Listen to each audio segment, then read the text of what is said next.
morning, everyone. Yeah.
So first speaker of today is Mr. KapilJhawer.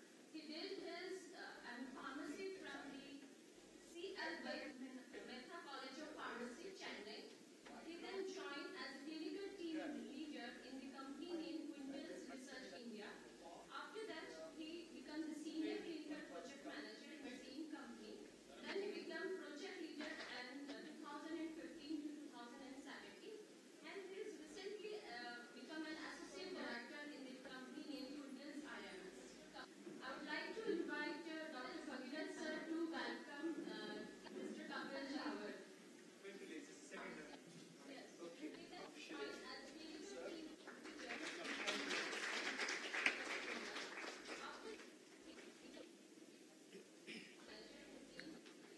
Okay, good morning, everyone. Okay, thank you for giving me this opportunity to come over here and share some of the knowledge with you on the topic Future Vision in Drug Discovery and Development. Okay, so I think I'll use this. So I think ma'am has already said I'm working with Quintiles. So our previous company name was Quintiles. Now it's IQVIA. And I'm working in clinical research department and project leadership team. And basically, I'm into phase 3 clinical research, doing projects across the region in various therapeutic indications. Okay, and I'm there on LinkedIn. In case you want to connect, feel free to do that. Now, before I start, I just want to give this disclaimer that whatever I'm going to be presenting over here, it's not endorsed by my company, IQVIA. These materials or the beautiful images, what you see over here, it's taken from Google. You all have access to it. But what I've done is to make this session interesting for educational purposes. I've put them in nice format, given some background, so you can get an overall idea of what's going on in the drug discovery field.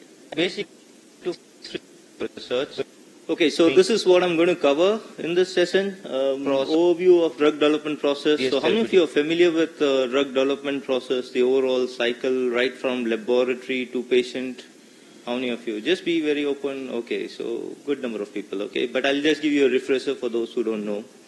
And then we'll see what's happening in drug development, why there is a lot of innovation, why companies are moving toward this innovation thing. Okay, what's driving this innovation? And we'll touch upon how healthcare is changing, because your drug development is always linked with your healthcare. The way your healthcare moves, your drug development moves. Then we'll talk about data analytics, which is a big thing coming in. You have a lot of data available. How do you analyze this? How do you interpret this so that you get meaningful results out of this data? And then we'll see some of the things which might be interesting you, like after you complete the course, what's happening in the hiring field. And we'll have a lot of time for question and answer. So whatever you have in your mind, just make sure that you ask questions and get those clarified. Okay? Anyone seen this funnel before? Okay, so where does your research works and all stand? Top or at the end? How many of you are doing research? Okay. So what we do typically in this this is a phase of the drug development cycle. See, it starts with drug discovery, which is your stage 1, where you have a lot of molecules to analyze, be it biological molecules, be it synthetic molecules. You start off with a lot of compounds. Then you test them on animals, okay, and you see that, okay, only a portion of these are effective. Then it goes to clinical development. Clinical development is what? Testing your medicines on human beings. So first you test on animals, then you test on human beings. You find that still it gets lower. Then by the time you complete all the human studies, you submit for regulatory or marketing authorization, you file that, okay, only a handful or just 1 or 2 comes out, okay. So the drug development process itself is a very complex thing. You have a lot of failure rate, right? Can you see the failure rate over here? You started with 10,000, you just come up with 1. Just imagine how many failures we have to face in this industry. Okay, so this is just to show you the phases, those of you who are not familiar with this process. So it starts with animal studies, then you have a safety study, which is phase 1 phase, then you go for dose efficacy studies. So as you see, you start with animals, start with few humans, and gradually increase the number. Okay, and if you see the total time which it takes for a molecule to come out, how much time it takes? Roughly about 10 to 15 to 18 years. And your patent period is only 20 years. So the company just has 2 years to make whatever profit they have to make or cover all the cost which they have incurred for this molecule. Okay. Any doubts so far? No?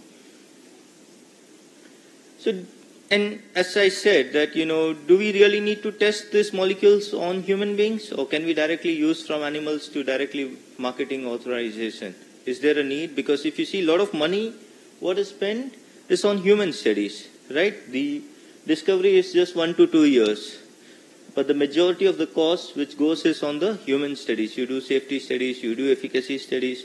So the big question is, do you need to do these studies on humans? You might have seen, reports on how this is viewed as. How many of you feel we need to do these trials on humans? None of you feel? Okay, so only one hand is saying that, okay, we must do these trials on humans.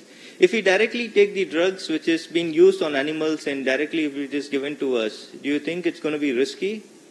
It's going to be risky, right? Because we don't know whether it's tested or not.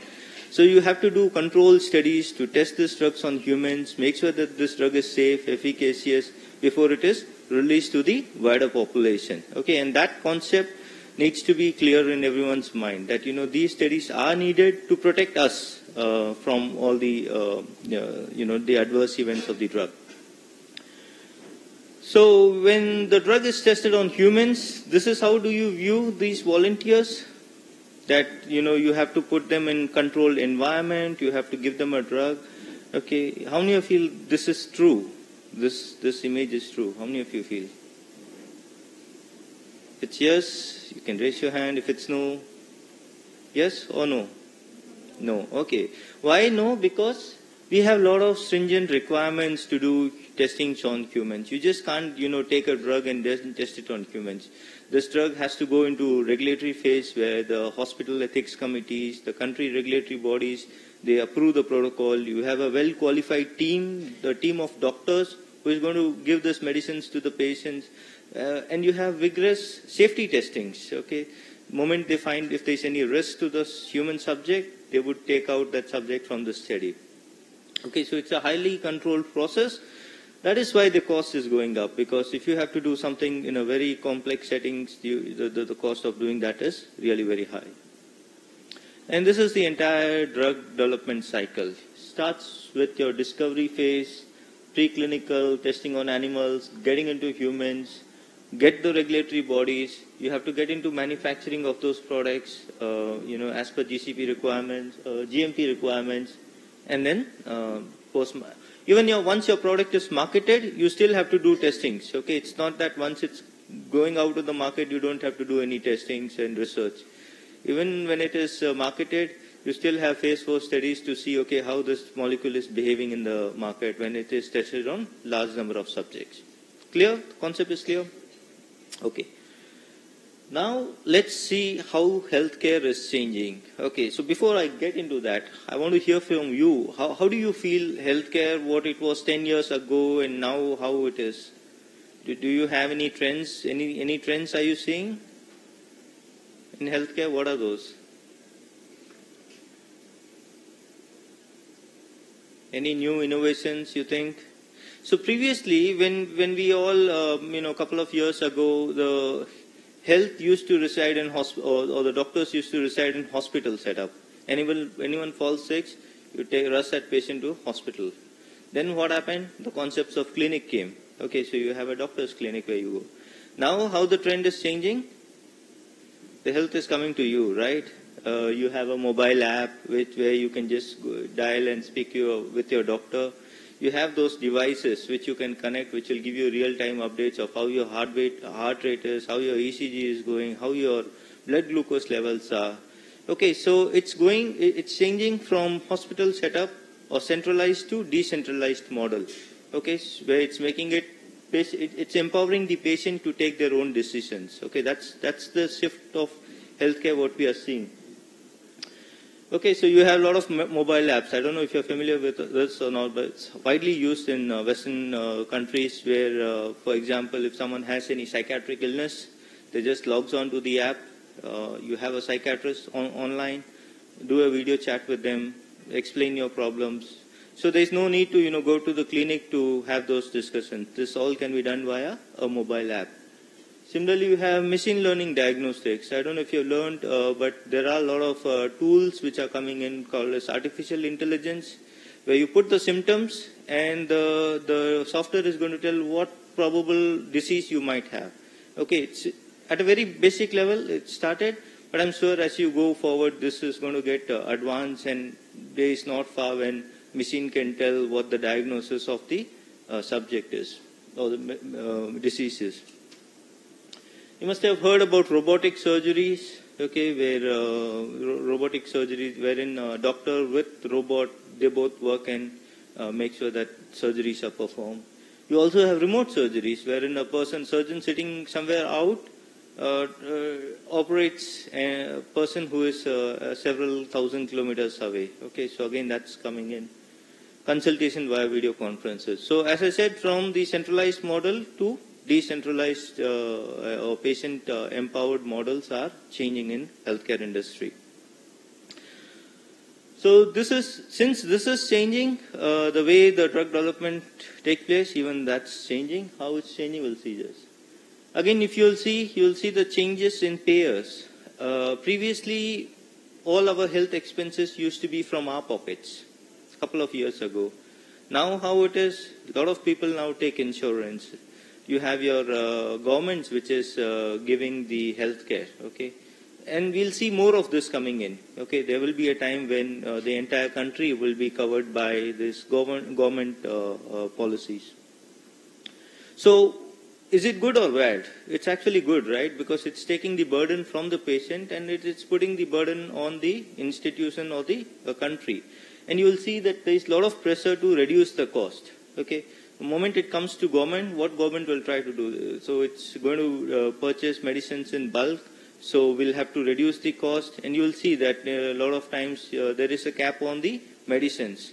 Recently you must have seen in news, right? The cardiac stents and devices, there was a ceiling on their price. This is all to make sure that the healthcare is affordable by the general public. Okay, so there is a lot of pressure on the pharmaceutical companies to reduce the cost of these medications.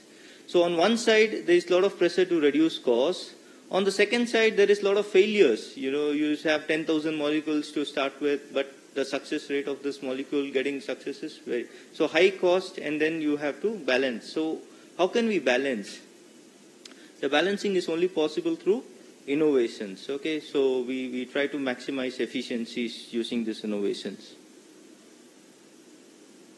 Okay, so innovation becomes the need of the hours because of these factors. So we have to reduce price, and you can't work the way you used to work previously, where you know, okay, 10,000 is acceptable, let's fail this molecule to get one successful molecule. No. The demand of the hours is, if you make sure that out of this 10,000, you have minimal failures and, you know, maximum successes. And how can we do that? Is using the technology. So there was an article in Harvard Business Review that, you know, meet your new employee. And who that new employee is? Your technology. You just can't work in silos these days. You have to imbibe technology into your work. So how technology is going to make, how technology is going to change the drug development cycle? Okay, so nowadays you see you get this medical devices which can send data on a real-time basis. So for example, if I have a medicine which reduces anxiety, say for example, it's easier to do these trials, right? I just put this medicine, I put this smart band, take this medication, and the data can be collected real-time, 24/7, which was not feasible a couple of years ago. Okay. Similarly for diabetes also, you just put this device and then monitor the glucose level 24/7. You can check the safety signals much earlier. Yeah? So a lot of these devices have made healthcare more efficient, you know, because of the real-time data collection option. Just imagine the same medications if they were developed 10 years ago. What used to happen? The patient used to take medication, they used to come to the clinic, check the BP one time, then after 1 week he is going to come or she is going to come. So it's not that continuous as it is today. Okay. So this is one advancement. You have a lot of other examples also. I'm just giving you simple ones. Second, because you have a lot of data coming in, because previously you used to just collect one data point, right? Weekly, once subject comes, you collect one data point. Now you get data points every 10 minutes, 15 minutes. So the amount of data is huge, which is coming in. How do you analyze this data? Can you do it in just one Excel sheet? So in one Excel sheet, if I have data of, say, 20,000 subjects who are wearing this devices, that too every 10 minutes I get this data. Is it easier to analyze? No, it's not easy, right? So what has to be developed? So you need to have advanced analytics. And this advanced analytics are again possible through today's technology. You know, you have processors which can process very high amount of data in quickest possible time. You have heard of machine learning algorithms. You might not have known the technical side, but you must have seen this in your day-to-day life. Most of you must be using Facebook, right? And on Facebook it will show you who are your possible friends, and it will show you a list. How does the Facebook know that, okay, these are your possible friends? Maybe it has picked the contact details from mobile numbers, and there is something which links, which can give some algorithm that, okay, these are possible friends this person might have. Similarly, if you use LinkedIn, it's going to tell you, for example, if I'm into clinical research, it's going to show me professionals who are not in my contact list that, okay, these are your possible connections whom you can make. Okay, so someone not in my contact list, someone not in my email address, but still I'm getting recommendations of those people. Okay, aren't these amazing things, you know? So machine is learning and it's giving you options whom you can add. Same thing goes for Amazon. If you're looking for shoes, it will give you options of other shoes and brands. Again, it's a machine learning where it learns what you're searching and it suggests you the options. Okay. So these things are going to come in healthcare also, where it will analyze certain data and then it will give you an indicator that probably because of these trends, something of this sort might happen to you. Okay, so if it sees, for example, if we program heart rate, and if we find that, okay, this person's heart rate is not matching with the normal population's heart rate, maybe this person is abnormal, and it can give you those safety signals. Okay, so these things are going to come. What I'm going to do is I'll just show you an example of a video which shows how analytics can help you understand the data. Okay, so maybe we want to just show that video. This is just a pictorial representation, but let's see that video. It will give you more insight on analytics.